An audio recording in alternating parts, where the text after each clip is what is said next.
Uma jovem desaparece após enviar uma mensagem de texto tarde da noite. E dias depois, amigos da família fazem uma descoberta horrível. Agora, um homem está atrás das grades. Mas tem um detalhe: ele não foi acusado de assassinato. E a polícia diz que este caso está longe de acabar. Eu sou Anjanette Levy e este é o Crime Fix.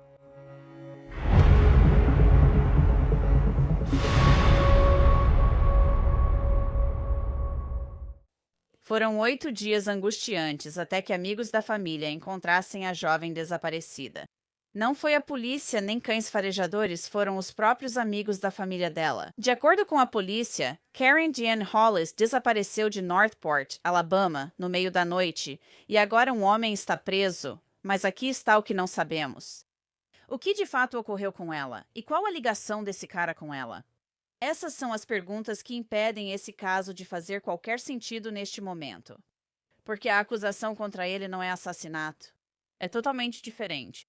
Segundo a Unidade de Crimes Violentos de Tuscaloosa, a investigação segue em andamento e novas acusações podem ser apresentadas, ou as já existentes podem até ser agravadas.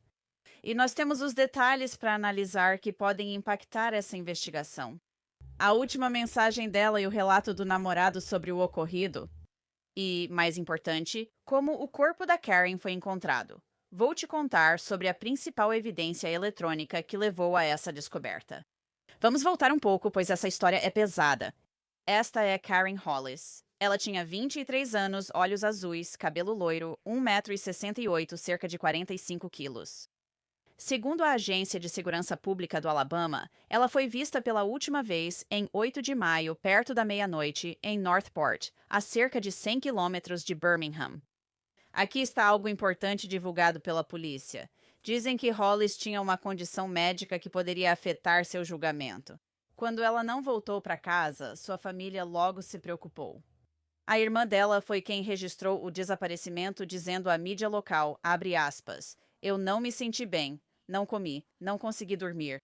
Não consegui fazer nada porque estou preocupada com a segurança dela. Segundo a Unidade de Crimes Violentos de Tuscaloosa, evidências iniciais sugeriam possível crime. Por isso, a unidade se juntou à polícia de Northport. Durante a investigação, as autoridades dizem que cumpriram vários mandados de busca e reuniram provas físicas, informações de testemunhas e o que eles chamam de, abre aspas, provas eletrônicas. Uma pessoa de interesse foi identificada, mas até então Karen não havia sido localizada. Havia um suspeito, mas nenhum corpo. Agora, durante tudo isso, nós descobrimos mais sobre o que aconteceu antes do desaparecimento de Karen. O namorado dela, Zachary Slaughter, contou à CBS 42 que Karen, na verdade, mandou uma mensagem para ele por volta das 23 e disse que iria à loja comprar um Reese's de manteiga de amendoim e que não estava bem. Essa foi a última coisa que ele disse que ela enviou para ele. Zachary disse à CBS 42 que tentou ligar para Karen às 4 da manhã quando acordou, mas ela não atendeu. Então, às 5 da manhã, os detetives estavam batendo na porta dele.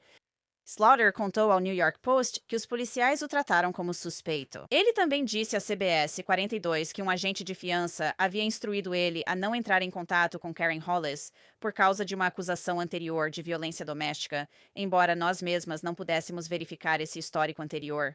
Mas Slaughter afirma que eles já haviam se reconciliado. Ele disse ao veículo, eu estava a uma ligação de distância e ela não teve a chance, e eu não estava lá. Então foi assim que as coisas ficaram.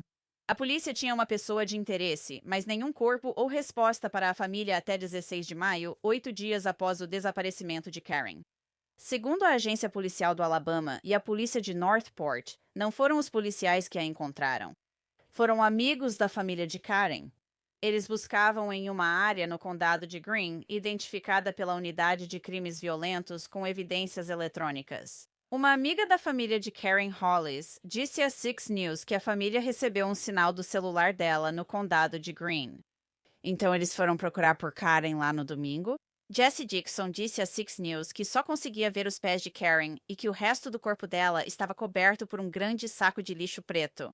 Uma pessoa de interesse foi detida imediatamente. Esse homem, Randall Lendl DeJourney. Ele tem 44 anos e, neste momento, está preso na cadeia do condado de Tuscaloosa com uma fiança em dinheiro de $15 mil, mas a acusação é abuso de cadáver. O site AL.com relata que imagens de vigilância mostraram The Journey saindo do apartamento com Karen na noite em que ela desapareceu. Então a pergunta continua: o que aconteceu com Karen Hollis depois da ida para comprar o Reese's Cup? Como ela morreu? E será que mais acusações serão feitas em relação à morte dela? A Unidade de Crimes Violentos de Tuscaloosa informou que novas acusações podem ser apresentadas ou agravadas, dependendo dos resultados da autópsia do Departamento de Ciências Forenses do Alabama. Então, essa autópsia pode mudar tudo? Após a triste descoberta do corpo de Karen, sua irmã escreveu no Facebook: Sinto sua falta. Meu coração dói. Estávamos planejando nos ver de novo e pescar. Por favor, diga ao nosso irmão que eu sinto falta dele e amo ele. Para sempre com 23 anos, assim como ele. E em outra postagem, ela escreveu: Eu quero tanto ela de volta, uma parte de mim foi embora com ela. Criaram uma vaquinha no GoFundMe para arrecadar dinheiro para os pais e a irmã da Karen, ajudando no enterro e funeral que ela merece. Essa vaquinha diz: ela era um anjo lindo e maravilhoso, arrancado de sua família cedo demais na vida. Ela era o farol de luz e alegria de todos, e seu riso era sempre contagiante. Ela sempre encontrava maneiras de rir mesmo nas situações difíceis. Ela sempre foi o espírito livre, a garota selvagem que todos amavam e gostavam de ter por perto. A pergunta que todos querem ver respondida: o que aconteceu com Karen Hollis? Ainda não sabemos. As autoridades não se pronunciam, mas vamos falar com um comandante de detetives aposentado que vai explicar o significado de tudo e possíveis próximos passos. Então, há muito, e quero dizer muito mesmo, para analisar nesse caso. E para me ajudar com isso, quero chamar Wills Villar. Ele é um detetive aposentado de homicídios da polícia de Chicago. Ele já passou por isso muitas vezes antes. Will, esse é um caso realmente trágico. Muito obrigada por vir conversar comigo sobre isso. Sim, um caso terrível, terrível. Mas tudo o que li sobre isso parece que, sabe, eles realmente pegaram o cara certo. É só uma questão de esperar pela causa e circunstâncias da morte antes de aumentarem as acusações de abuso de cadáver. E vamos falar sobre isso. Quero dizer, para mim, a acusação de abuso de cadáver parece algo que eles estão usando só para manter esse cara preso. Eles estão dizendo: ok, pegamos ele por isso. Agora só precisamos fazer a autópsia, esperar talvez algum resultado de toxicologia. Sabe, graças a Deus eles encontraram o corpo dela rapidamente. Então a decomposição, sabe, obviamente já estava acontecendo, mas eles encontraram ela relativamente rápido. Então ela não está tão decomposta a ponto de não conseguirem descobrir a causa e as circunstâncias da morte. Que é exatamente o que eles estão procurando, a causa e as circunstâncias. Você está absolutamente certo sobre a acusação de abuso de cadáver. Obviamente, há uma tonelada de informações, há uma tonelada de evidências. Eu li que há evidências físicas, há entrevistas, há as evidências eletrônicas que meio que indicam a área, rastreiam os movimentos do agressor e também da nossa vítima aqui. Então, eu acho que eles conseguiram facilmente estabelecer indícios suficientes que ela estava com ele e que ele a levou. Você só pode acusar assassinato após saber a causa e as circunstâncias da morte, como você disse. É nisso que eles aguardam. O que mais me chama a atenção nisso, e talvez a gente descubra mais sobre isso conforme o caso avança, a família dela soube imediatamente que tinha algo muito errado. E isso sempre, sabe, há muitos casos em que pode passar um tempo antes de alguém ser dado como desaparecido, mas não foi o caso aqui. Eles disseram que ela tinha algum tipo de condição médica que poderia prejudicar seu julgamento. O que você acha que estava acontecendo com a Karen? Você acha que talvez seja uma questão de saúde mental ou talvez uma deficiência de desenvolvimento? O que você acha que estava acontecendo ali, onde eles souberam imediatamente, meu Deus, isso não está certo?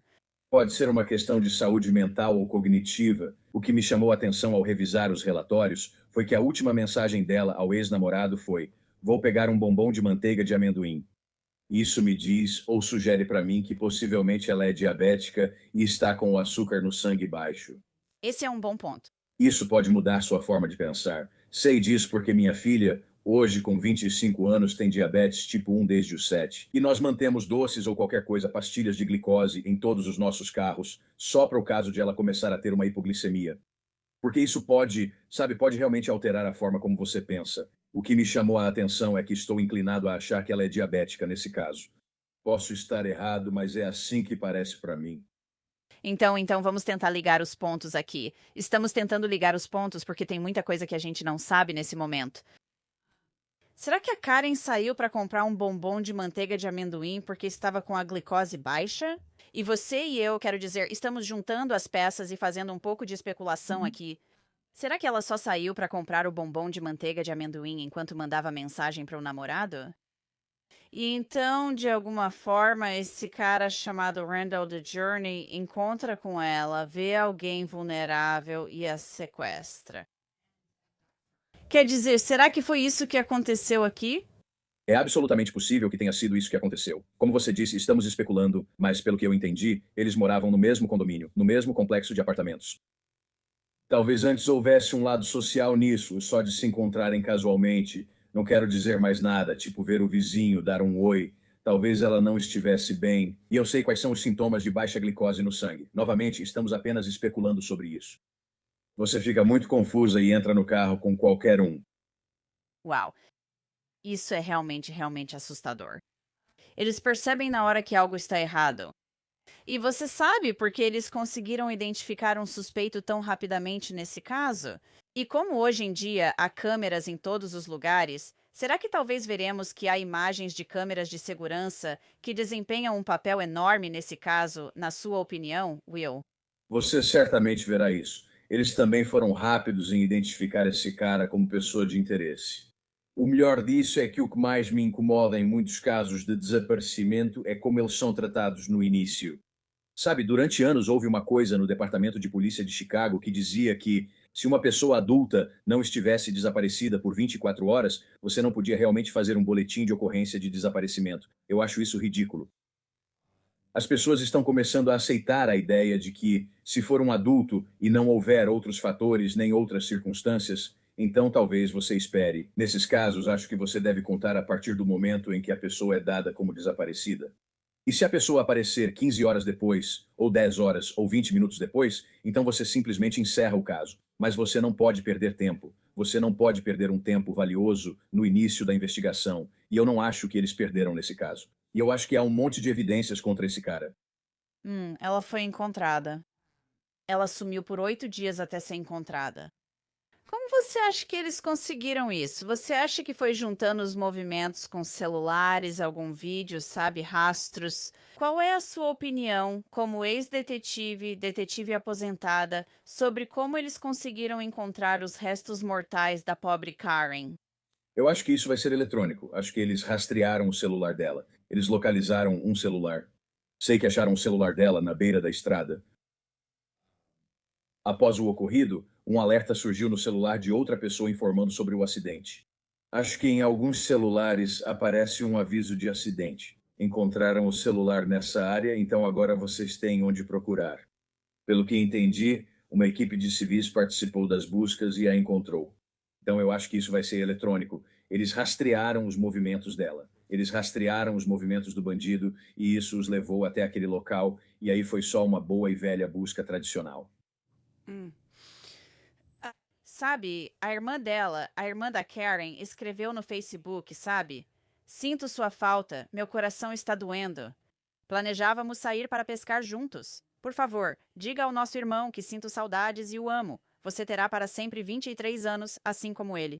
Essa família, aparentemente, parece que o irmão dela, o irmão deles, também morreu aos 23 anos. Karen tinha 23 anos. Essa família agora está passando por uma segunda tragédia, perdendo um irmão e um filho aos 23 anos de idade. Não consigo imaginar pelo que essa família passa. Então, fale comigo sobre lidar com as famílias, essas vítimas que perderam entes queridos, especialmente crianças, Will. Isso deve ser absolutamente horrível emocionalmente para as famílias e para os detetives que trabalham nos casos. Sem dúvida, o mais difícil desse trabalho é dar a notícia de que alguém morreu. Ah, você não consegue, você não quer, de verdade, no fundo do seu coração, você não quer se colocar na posição de entender como é essa sensação, porque você não quer sentir isso. Mas você tem mesmo que ouvir.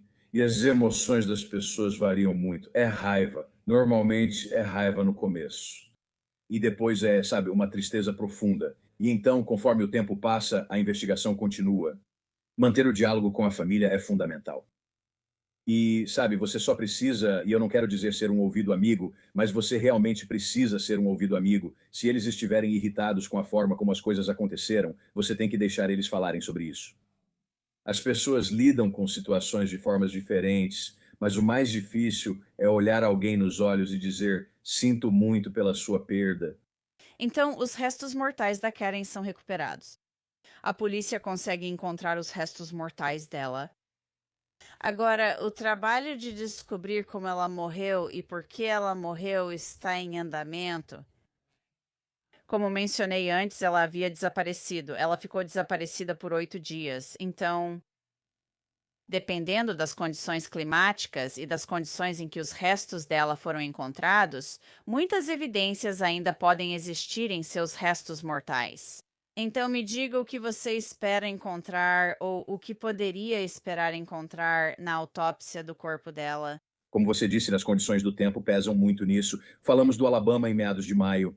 Então você sabe que vai estar quente. Uhum. E sem entrar em detalhes gráficos, o calor acelera a decomposição e você pode perder evidências dessa forma. Mas nesse caso, acho que muitos dos restos dela estavam em um saco de lixo, o que pode preservar coisas que você poderia ter perdido se ela estivesse apenas no campo completamente exposta.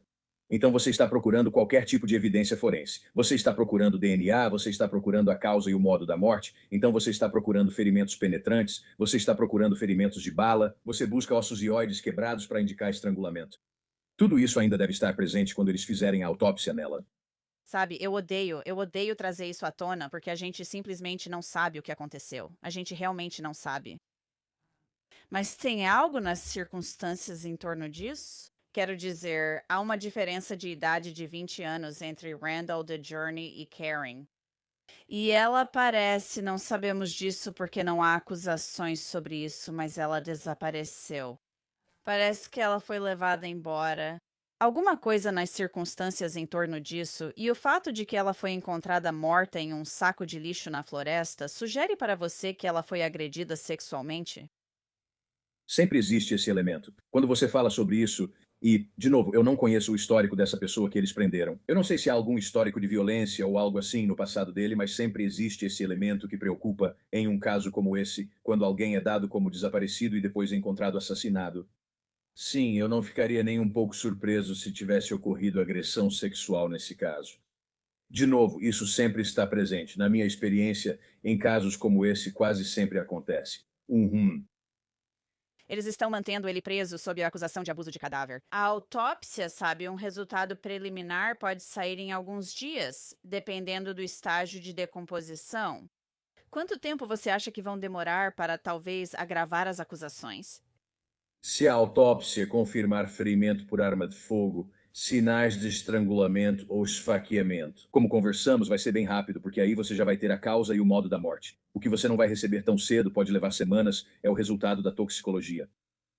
Então isso demora bem mais. Mas se na autópsia houver sinais óbvios de que foi uma morte causada por outra pessoa, um homicídio, eles podem acusá-lo já algumas horas depois que sai o resultado da autópsia.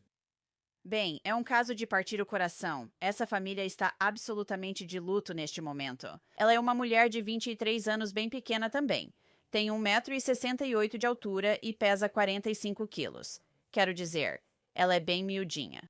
Ela provavelmente não conseguiria se defender. Especialmente se ela estiver alterada, se o estado mental dela estiver alterado, principalmente nesse caso. Sim, é um caso horrível. Então, Willsviller, seguimos acompanhando. Agradeço muito seu tempo e experiência, como sempre. Vamos te chamar novamente. Muito obrigada. Obrigada por me receber. Então, mais uma vez, Randall D. DeJourney está detido sob a acusação de abuso de cadáver, com uma fiança de US$ 15.000. Avisaremos se houver alguma mudança nas acusações deste caso. E, por favor, orem pela família de Karen Hollis. E assim encerramos este episódio do Crime Fix. Eu sou Anjanette Levi. Obrigada por acompanhar. Até a próxima.